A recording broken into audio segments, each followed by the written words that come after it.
They said I had done something no decent soul could forgive.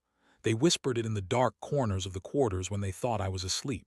They hissed it through their teeth when the mistress turned her head away and the master's boots clicked out of earshot. Every time a wagon rolled past our lane, kicking up red dust, someone would lean close to someone else and murmur, "Maybe they talkin' her this time. Girl like that don't belong here no more. Not after what she done." They never said it to my face. Maybe because they were afraid I'd say it was worth it. The year was 1845, in that slice of South Carolina where the land rolled gentle and green before it flattened into swamp. The place was called Willow Bend Plantation, though there weren't no willow trees anywhere near it. Just rows of cotton and corn and the big live oaks that lined the road like old men leaning on canes, moss in their beards. I was 20 years old that summer, not a child, and not yet the old woman I sometimes felt in my bones. My name then was Leela, though mistress liked to call me Lily because she said it sounded sweeter. I'd been born in the one-room cabin at the edge of Willow Bend, same as my mama before me. Word was my grandmama too, though nobody around could say for certain. Folks like us didn't get no writing down of where we came from. We just appeared when the white folks bought the land, as if the soil itself had pushed us up. My secret, that great, ugly, unforgivable thing, had already happened by the time the wagon came. It had already wrapped itself around my heart like a snake, squeezing in the quiet moments and letting up just enough to let me breathe when there was work to be done. The trouble with secrets is, they don't stay between you and God for long. People start to see the way your shoulders hunch or your eyes slide away and they begin to wonder. Wonder grows teeth. And on a plantation, where everything that happens to one body ends up happening to all of us, wonder turns to blame faster than a summer storm. So when the bootsteps came down the lane that morning and the shout went up, "Wagon common, wagon common," I knew in my bones it was for me. There is a particular sound to a white man's wagon when it aims at the slave quarters. It ain't the same as when they ride out to town or over to the neighbor's place. It ain't carefree or heavy with sacks from the mill. It's tight, tense. The driver holds the reins differently. The mules toss their heads uneasy as if they know they're being hitched to somebody else's sorrow. I was standing by the big iron kettle in the yard, stirring the wash with a stick as long as my arm, the hot lye water slapping against my wrists, burning little pink marks. My palms already carried thin white scars from all the other wash days before. Work you do week in, week out, leaves its own handwriting on your body. The rumble reached us before the dust. Heads turned toward the bend in the lane. Children stopped their games, the little rag ball dropping unnoticed from a small boy's fingers. Even the chickens scattered, their nervous clucks filling the space our voices left empty. "Leela," Mammy Ruth hissed from the porch stoop where she sat shelling peas, her fingers moving even while her eyes narrowed on the road. "You go on in the cabin. Ain't no need you standin' out here like they picked you already." My shoulders went stiff. "If it's for me, they gone find me whether I'm hidden or not," I said, trying to keep my voice steady. "Hush, girl," she snapped, more fear than anger in it. "Don't talk like you eager." I wanted to tell her I wasn't eager. That there was a big black pit where my stomach should have been.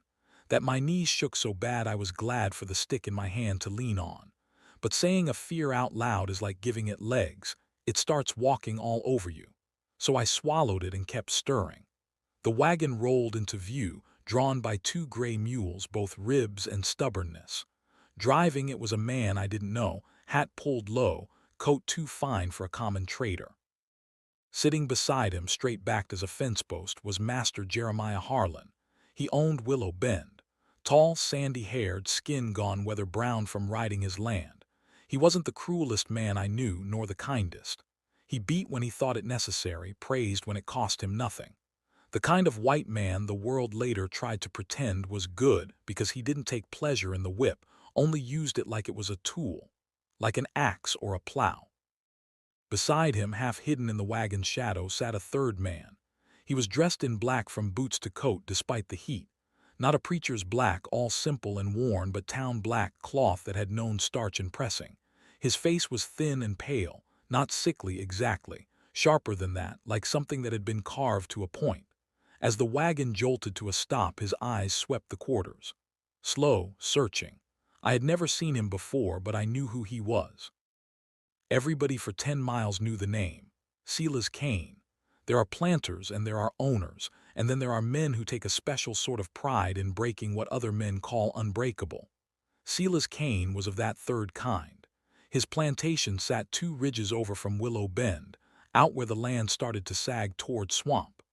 Folks called the place Blackthorn, though if there ever were trees by that name on it, the story said he'd cut them down himself. Men sent there for discipline came back different if they came back at all.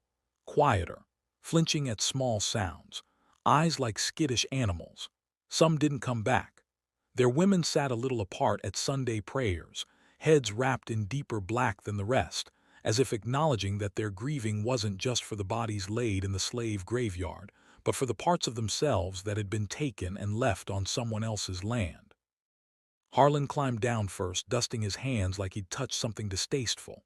"Ruth," he called, not bothering to raise his voice much. Sound carried easily when the air itself was holding its breath. "Where's that girl?" Mammy Ruth's eyes flicked to me, then away. "In the wash, suh," she answered. "She ain't run off. You know Leela ain't that kind." Laughter rippled along the wagon's side, not from Harlan.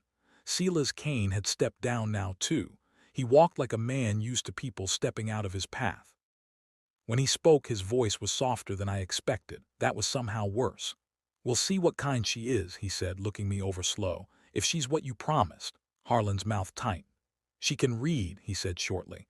"And write, sums too, I believe. Bible verses, receipts, names, and her tongue runs freer than any girl's ought to run.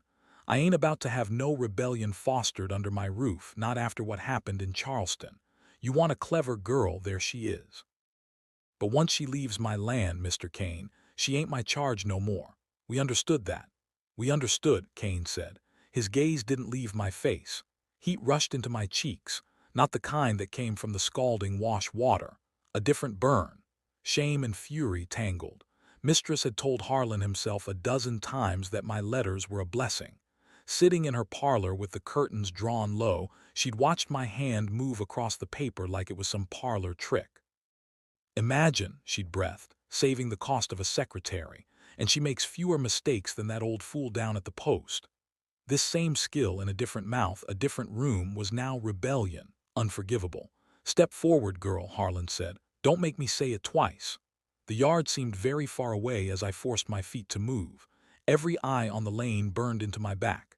Children's eyes wide and scared, women's eyes hard and tired.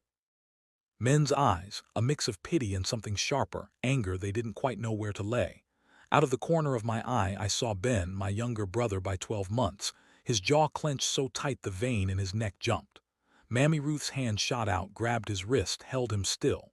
"Don't you," she whispered, lips barely moving. "You let your feet be roots right now, or I swear, boy, I'll see you in the ground 'fore supper." He jerked once against her grip, then stilled. My hands were still wet from the wash. I could feel the soap film drying on my fingers as I stopped 3 paces from Harlan and kept my eyes on his boots. He reached down, grabbed my chin, tilted my face up. "You hear what I told Mr. Kane," he said. "You gonna mind your mouth where you're going?" I couldn't tell which answer would cost me more. "Yes, suh," I said finally. Harlan's thumb dug into the soft flesh under my jaw. "See that you do," he muttered. "I got enough trouble round here without your notions stirring up folks. You ain't to come back here, you understand. Not for a visit. Not in no crate neither, with some Yankees fool notions attached. What's done is done." My vision blurred. For a second I thought the ground was tilting. It was only me. No coming back. Not even to watch from the lane on some Sunday when it was overseer's day and the masters went to town, like some of the slaves once sold off from Willow Bend had done. Sneaking back in to hold a lover's hand through the fence, to catch the sound of a baby's coo they weren't supposed to hear no more. Harlan had cut that possibility off before I could even dream it. I felt something in my chest give way with a soft, internal sound, like a branch breaking. "Get her on," Kane said, impatient now. "I didn't ride all this way to listen to plantation business. I've stock to inspect on my own place before night." Harlan's grip dropped. The rope came from somewhere. There was always a rope. Rough, scratchy hemp looped around my wrists, tied too tight. as if they feared I might bolt, though there was nowhere to run to that didn't belong to men just like them. Ben made a low sound in his throat, halfway between a growl and a sob. Mammy Ruth's hand tightened until the knuckles showed white.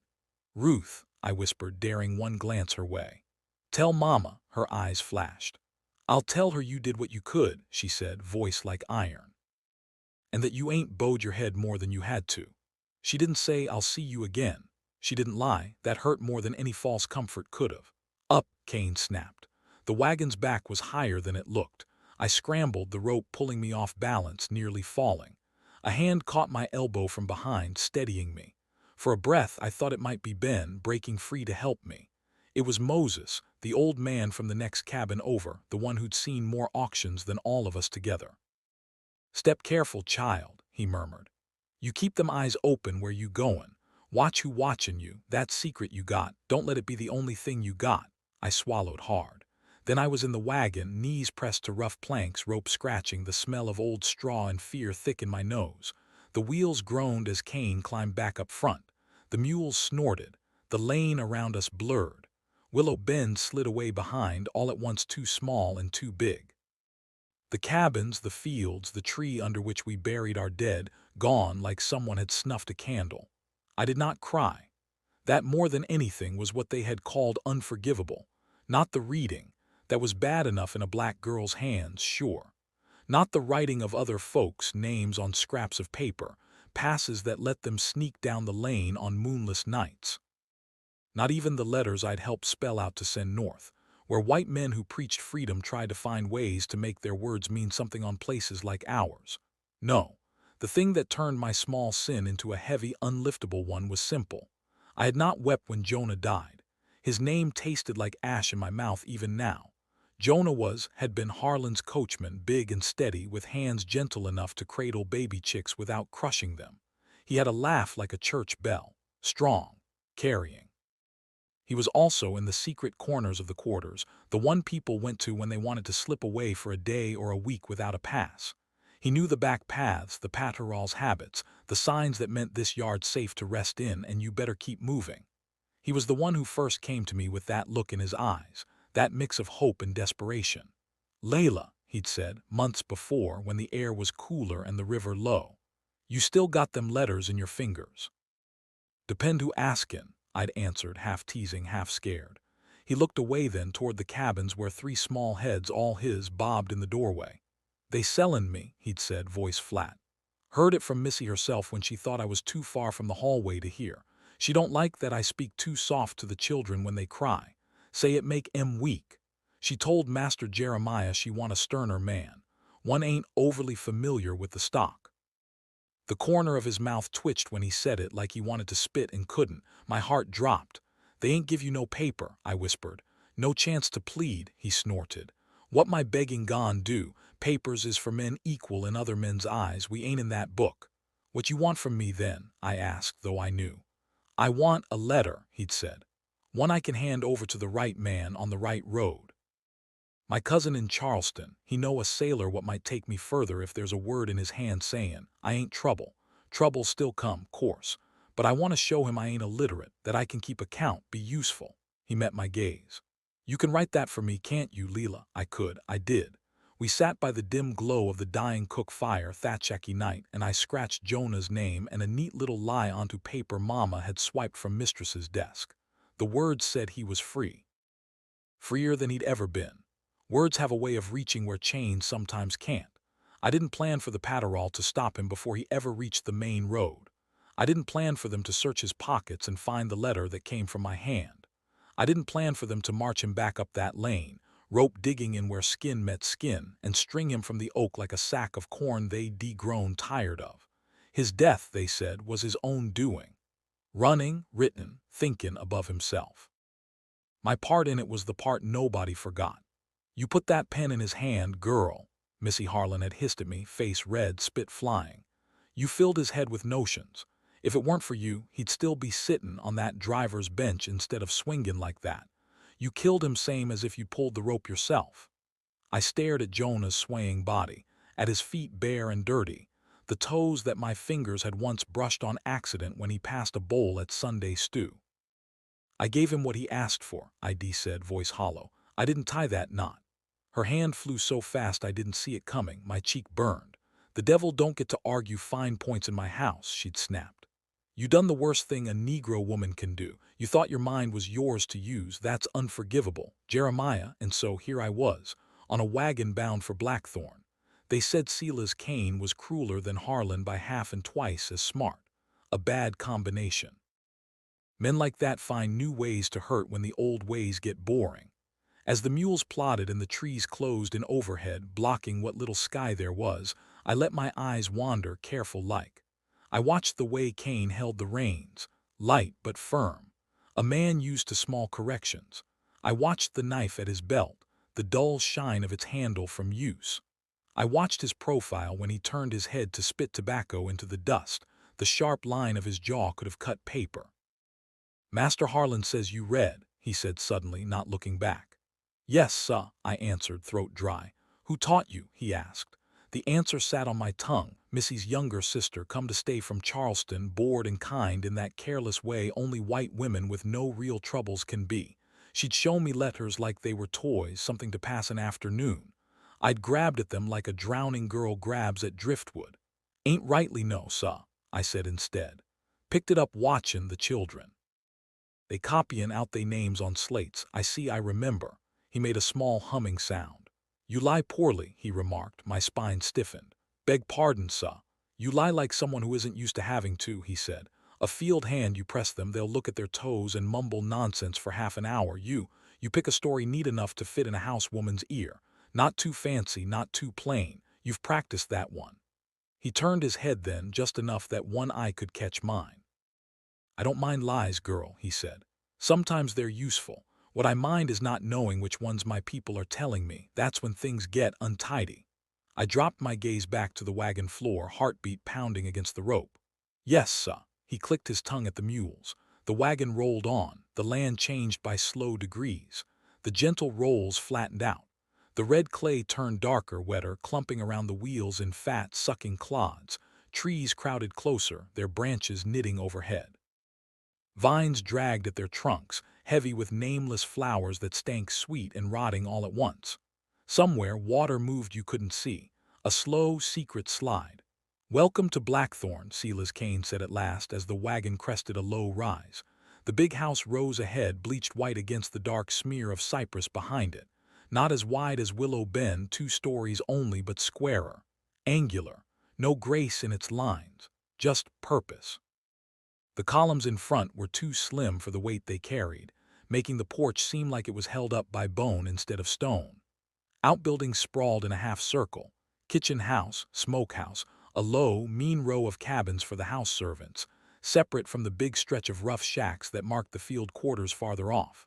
The air itself seemed thicker here, like it had been breathed too many times by too many people who didn't have a choice about what they inhaled. A man stood on the front steps, waiting. He was black, tall, with shoulders rounded from carrying more than his share. His hair had gone salt at the temples. He wore a plain gray shirt and pants, but there was something about the way he held himself that made him look official, like a man who had authority in one tiny patch of dirt, no matter how small. Caleb, Kane called as the wagon rolled to a stop. Got you a new girl from Willow Bend. Name's Leela. She'll be in the house for now.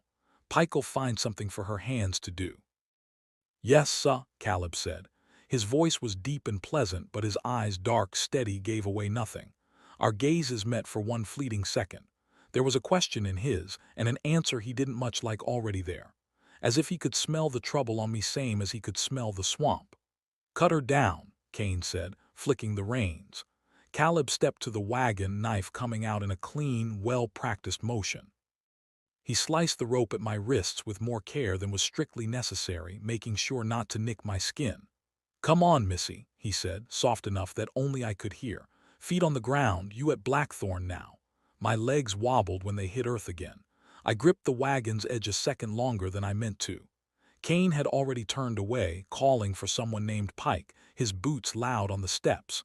I straightened.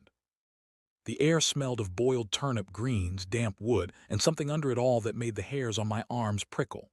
Fear, I realized. Fear had its own scent. Caleb, I whispered, because somebody had to tell me something true in this place before I lost my nerve.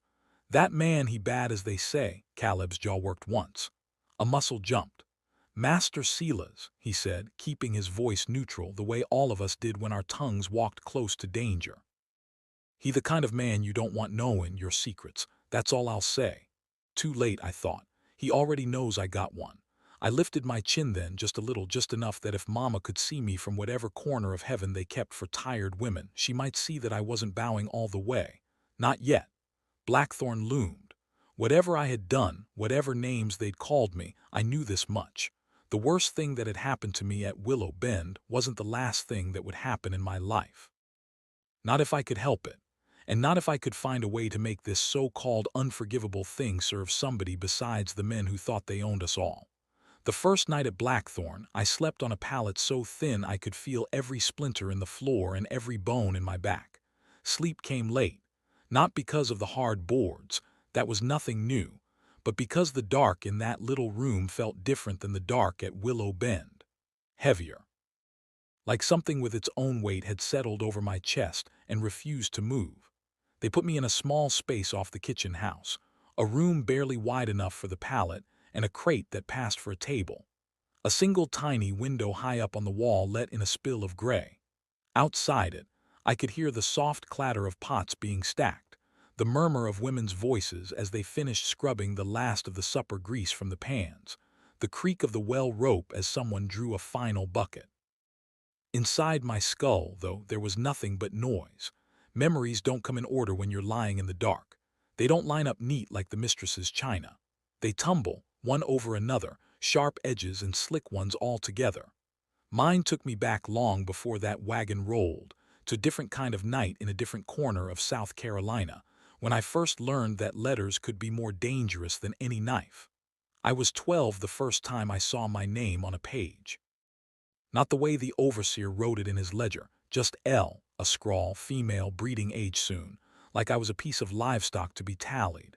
I mean my name the way Mama said it when she was proud of me, the way my friends called me across the yard. Leela. 4 letters, neat and black. Miss Charlotte had written it. She was Mistress Harlan's younger sister, come up from Charleston to recuperate after about a fever, whatever that meant. All I knew was, one day the whole house was turned upside down because Miss Charlotte is coming. And the next, there she was, 21, pale, with dark hair that wouldn't stay pinned and a laugh that startled the dust in the corners. She didn't know much about plantations. You could tell by the way she flinched when she first saw the field hands lined up at dawn, and how she stared a little too long at the scars on old Joe's back when he bent to pick up a sack. But she knew books. Lord, did she know books. She read all the time, at breakfast, on the porch, in the carriage rolling to church. Letters from Charleston, sermons from Boston preachers, thick novels all in French that she mouthed along in a language I couldn't catch. And she hated being alone. Leela, she'd said one muggy afternoon, tossing aside a half-finished embroidery piece like it was a cobweb, come sit by me. I am bored to tears, and Ruth says you have nimble fingers that can sew without tangling the thread. I need company. Mama would have tanned my hide if I'd said no. Besides, it was cooler in the big house than out in the quarter yard, so I went. Miss Charlotte sat me by the window, put a hem in my hand, then opened a book on her lap and started muttering over it. After a while, my stitches found their own rhythm. In, out, in, out. My ears did, too. Words began to separate themselves out of her soft, fast reading. Can any boy with courage and mind reach? She whispered, squinting. What that say, miss? I heard myself ask before I could stop my tongue. She blinked and looked up, surprised. You are listening. Heat flooded my cheeks. Sorry, miss, I ain't. No, I don't mind. She tapped the page. I was reading a pamphlet my friend sent from up north. It says any boy with courage and mind can reach, well, these long words, heights, honors, positions in the world. It's quite grandiose. I doubt most boys I know could reach anything beyond the brandy decanter without falling over. She laughed, and I couldn't help the small smile that tugged at my own lips. Her gaze sharpened. Have you ever seen letters up close? She asked suddenly. I see M on the labels in the store, miss, I said. On the feed sacks some, on the paper master carries from town, but they just sit there. Of course they sit there, she said dryly. They can scarcely jump about, but did no one ever show you what they mean? I heard Mama's voice in my head, low and urgent. Don't you go starrin' at white folks' paper, girl. They see you lookin' too hard, they gone think you look into trouble. No, miss, I said carefully. Miss Charlotte's mouth twisted. That's wicked, she said. Words are, she broke off, frowning. Well, never mind that, come here. She patted the space beside her on the settee. My heart beat faster. I knew even then that this was something more than idle kindness. There was a sharpness under it. Risk. I slid closer. She took my hand, turned it palm up, and traced a shape on my skin with her fingertip. A straight line down, then a little curly tail on the bottom. This, she said, is an L. It makes the sound la, like Leela, like lamp, like oh drat, I don't know what words you're used to saying, like love. Her eyes danced when she said the last word, like she knew it would make me blush. Then she took my finger, dipped it gently in the ink pot, and guided it to the paper. Here, she said. You write it. I drew the shape, shaky and too big, ink blotted. It looks ugly, don't it? I muttered. She laughed. So did mine the first time. Draw it again. We did over and over until the page was full of crooked L's marching like drunk soldiers. Then she added an I, a little stick with a dot and an A and all the rest, until my name, half formed and wobbly, stared up at me. For the first time I saw proof that I existed outside someone else's mouth. Something fluttered in my chest. After that she taught me every chance she got. Not in any planned schoolgirl way. She wasn't about to set me at a desk with a slate and chalk like the white children. It was more stolen. Snatches of time between her letter writing and her own fussing. A quick pointing at a word on a label. This says sugar, Leela. S-U-G-R-C. One day you come across that in a recipe, you'll know what it calls for. A whispered spelling of my brother's name so I could scratch it in the dust and make him howl with laughter. You're clever, she'd say sometimes, like it surprised her. You catch on faster than my cousin Frederick ever did, and he's at Harvard. I'd shrug, lips pulled tight, because pride in that wasn't safe. But inside, a small, secret ember glowed. Reading was like being given a second pair of eyes. The world didn't look the same after. I began to see words everywhere. On crates on the side of the train cars at the distant station, on the little notes mistress left for the cook. More salt, less pepper. At first I only half understood. Then the letters started lining up into sounds in my head without me asking them to. Mama caught me one evening crouched behind the quarters tracing letters in the dirt with a stick. Girl, she hissed, snatching the stick from my hand so fast it snapped. What you doin'? Nothin', I lied, heart pounding. Just drowin'. She stared at the broken lines in the dust. She'd never been taught letters, but she wasn't blind. She knew shapes when she saw them. She sat down hard on the upturned bucket, rubbed her forehead. Charlotte, do this, she asked quietly. I hesitated, then nodded.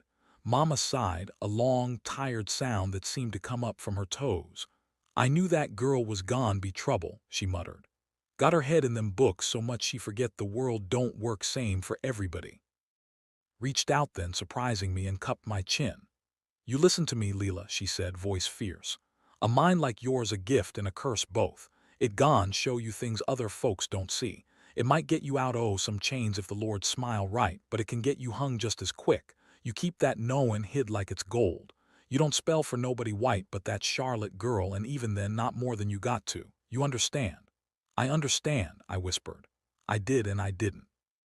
I understood the danger in my bones, same way every black child on a plantation does when they see a whip before they see their own reflection. But the hunger, the wanting to look at words and not feel shut out, that was a different kind of ache. One mama couldn't ease with warnings. For a while it seemed I might balance both. Keep my head low in front of Mr. Jeremiah and Missy, pick up what I could in corners, use my letters only when it was safe. Then the world outside Willow Bend shifted. News travels strange on plantations. It comes slow, then all at once. We heard first from the peddler who came down the lane twice a year with pots and ribbons and gossip. He mentioned Charleston soft like you might mention a sick cousin, eyes darting around. They hangin' folks down there, he told Master over a pipe while I dusted the far shelves, ears pricked. Say there was a plot. Some free-colored man, Denmark something, stirrin' up others. Talk of shippin' out to Haiti. Never came to pass, but it put the fear in M. They suspect every Negro with eyes that look too long at a map. Harlan grunted. Fool, only makes it worse for the rest of us. You give the legislature an excuse, they take it. Next thing we knew, the little school the preacher's wife ran down the road, where she'd let a few of the house children from neighboring plantations scrape their letters on slates, shut its doors. New laws came, trickling up from Columbia like poison in a well. No teaching slaves to read. No writing passes without the master's own hand.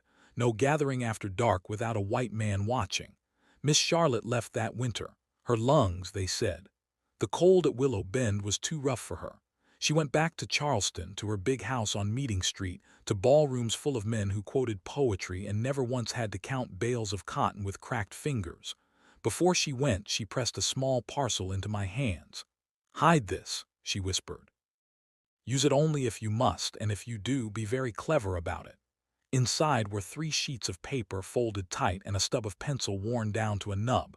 She didn't say, "Write your way to freedom, girl." She wasn't that foolish, but she did look at me with something like apology in her eyes. "I'm sorry," she said in a low voice, glancing toward the door. "We make caged birds and then we blame them when they beat their wings." I didn't understand that fully then. I understood the weight of the paper, though. I kept it in the back of the hollow under the floorboard where Mama hid the little bits of extra salt and soap she saved from the mistress's scrimping. Months went by. Sometimes I reached under that board just to touch the packet, to feel the dry crackle of potential. Then Jonah came with his desperate eyes and his whispered plans, and all my Mama's warnings and Miss Charlotte's half-poems about birds crashed together in my skull. The night he asked, I lay awake a long time. Would it be worse to refuse and watch him dragged off without even a scrap of his own name in his pocket, or to agree and risk the weight of 2 men's lives, his and mine, on a few shaky lines of script? God didn't answer. Or if he did, his voice sounded a lot like the wind in the live oaks and not at all like the kind of clear sign I'd been taught to wait for. So I made my own answer. I got on my knees, pulled up the floorboard, took out the paper. My hand shook as I wrote. "To whom it may concern," I scratched, because I liked the way those words looked all lined up and because I'd seen them at the top of one of Master's letters. "This man Jonah is free. He can read and keep accounts. He ain't trouble to no one. If you help him on his way, the Lord will bless your house." I paused, then added, "Signed, a friend." I did not sign my name. That was the one bit of caution I clung to. Jonah watched, breath held, as the letters appeared. "You sure they gone believe that?" he whispered. "I ain't sure of nothin'," I said. "But it's better than nothin', ain't it?" He nodded, eyes bright. I folded the paper, pressed it into his rough hands. "Keep it close," I said. "Don't you show it lest you see something in the man's eyes say he might use it right. You hear?" "I hear," he said. "Lord, Leela, thank you." He hugged me, quick and fierce. Then he was gone, a shadow slipping down the lane toward the back path. I sat there by the dying fire a long time after, rubbing the ink smudges from my fingers until the skin burned. The Paterol caught him less than an hour later. Word went that Jonah resisted when they stopped him, that he ran, that he swung first. Men like that always say the same things when they need to make their violence sound like justice. What I know is, when they dragged him back and tied him to that tree, his lip was split and one eye swollen, and the paper I'd written was crushed in the overseer's fist like something obscene. "This what started it," the overseer spat, waving it like proof. "Him carryin' Yankee lies in his pocket like he owned him. You see this, boy?" he shouted at Jonah, shaking him by the hair. "Your friend here wrote your noose." He flung the paper at my feet on purpose. I didn't cry then. I stood, hands balled in my skirts, while Jonah's toes clawed at air above the ground, while his face changed colors, while his mother's wails split the sky. I didn't cry because something in me felt numb, like the part of my soul where tears came from had shut a door. Later in the cabin, when Missy's fury came crashing down on me, I still couldn't force tears out. "Look at you," she'd snarled, shoving my shoulder hard enough to bruise. "Your man-'s just been hung and you got eyes like stone. Not even a sniffle. There's something wrong in you, girl, unnatural, unforgivable." She slapped me again when I started to open my mouth. "Don't you dare pretend you didn't know what you were doing," she hissed. "You can read, can't you? You can write. You think I do know. You think we don't all see you scribbling for them behind my back. You think the Lord don't see." I had not cried for Jonah in front of her. I did cry later, alone, face shoved into my mattress so nobody would hear. I cried so hard my ribs hurt. No one saw that. What they remembered was the tree and my dry eyes, the letter on the dirt, the way I said, I gave him what he asked for, in a voice that sounded flat even to my own ears. From that moment on, my secret changed shape. It wasn't just that I could read and write. It was that I had used that power to help someone try to run. And it was that I had dared think, even for a second, that Harlan and Missy and all the white folks in that county didn't have the final say over who we were and where we could go. That was what got me put on Silas Kane's wagon, not the paper itself. That had burned quick in the fire along with Jonah's shirt and the rope once they cut him down. They said it was to clear the air. We all knew it was to clear their conscience. No, what they sold him was me. The dangerous idea that I might plant that same spark in other men's hearts. Blackthorn to them was a fitting punishment. Let Kane do what Harlan didn't have the stomach to. Lying there in my narrow pallet, listening to the night sounds of a new place, all of that weighed on me, heavy, throbbing like a bruise you keep pressing to see if it still hurts. It did. A shuffle on the threshold pulled me back to the present. Leela, a voice whispered. I sat up fast, heart racing. A woman stood silhouetted in the doorway, lamp held low so its light wouldn't spill too far out. She was young, maybe a few years older than me, with her hair tied in a kerchief and an apron still on over her dress. "Sorry," she said quickly when she saw I was startled. "Didn't mean to scare you. Pike sent me to see if you settled. Name's Mabel, I'm in the kitchen mostly. Figured new place, new faces, somebody ought to say something kind." Her smile was small but real. "I thank you," I said. She came in, set the lamp on the crate, and sat down on the floor, legs crossed tailor fashion. "How long you been here?" I asked. "Since I was old enough to carry a pot without dropping it," she said. "Mama got sold here when she was carrying me. She say I took my first steps on blackthorn dirt." She shrugged like that was just one more fact. "You heard of this place before you come?" she asked. "You look like you heard." "I heard," I said. "Folks talk." She nodded slowly. "They always do. Most of it true, some of it worse. Some of it different. Man like Master Silas, he don't just beat you, he think about how." She leaned in a little. "Word is," she whispered, "you the girl from Willow Bend what wrote a letter got a man hung." Heat crawled up my neck. "Word travels fast," I muttered. "Faster than a mule," she said. "Don't be mad, ain't judging you. Nothing happened on them places that AI cause of what them white folks did first. But you best know he bought you cause of that. Like to get his hands on something new. A toy he ain't broke before." I swallowed. "You know words ain't toys," I said. She studied me for a moment. "No," she said, "they ain't. That's what make 'em so dangerous." She stood then, smoothing her apron. "Rest while you can," she said. "Pike gone have you on chores sunup. You show her you can work, maybe she tuck you where Master Silas's eye don't fall so easy, maybe not. Either way, you watch your tongue. We got enough ghosts in this house." She took up the lamp. "Mabel," I said before she could leave, "you ever think about leaving?" Her shoulders stiffened. "Every day," she said. "And every day I look at my little girl sleeping in that room down the hall and I think, she don't know nothing but this dirt. If I run, they sell her to somebody worse. If I stay, I maybe keep one lash off her back." She glanced over her shoulder at me. "Sometimes the unforgivable thing," she said, "ain't running. It's staying." She slipped out. The dark came back in thicker. I lay back down, staring at the shadowed ceiling, Jonah's face swimming up behind my eyes, then Mama's, then my own reflected in the cracked bit of mirror Miss Charlotte had once let me see myself in. Silas Kane wanted a clever girl whose secret had already burned one plantation. He thought he was buying a tool, something to cut with. He didn't know that tools can turn in a man's hand. That words, once loosed, don't always land where you aim 'em. I didn't know yet what Blackthorn would demand of me. How deep it would cut, how far I would go, trying to atone for one death by risking a dozen more. But I knew this much. They had called my secret unforgivable. If I was going to live with that word chained to my name, I was determined to make sure the thing I'd done unforgivable for wasn't just a mistake. It had to mean something. For somebody besides the men who thought buying and selling us was their God-given right. Somewhere outside, in the deep dark past the cabins, a whip cracked once short, sharp. Not the long, singing lash of the fields, a warning strike, a reminder I didn't flinch. My secret had already taught me there were worse sounds, the sound of rope tightening, the sound of paper tearing, the sound of my own voice steady saying I ain't sorry for giving him a chance. In the morning, the work at Blackthorn would begin in earnest. So would whatever story the Lord and the devil meant to write with my hand.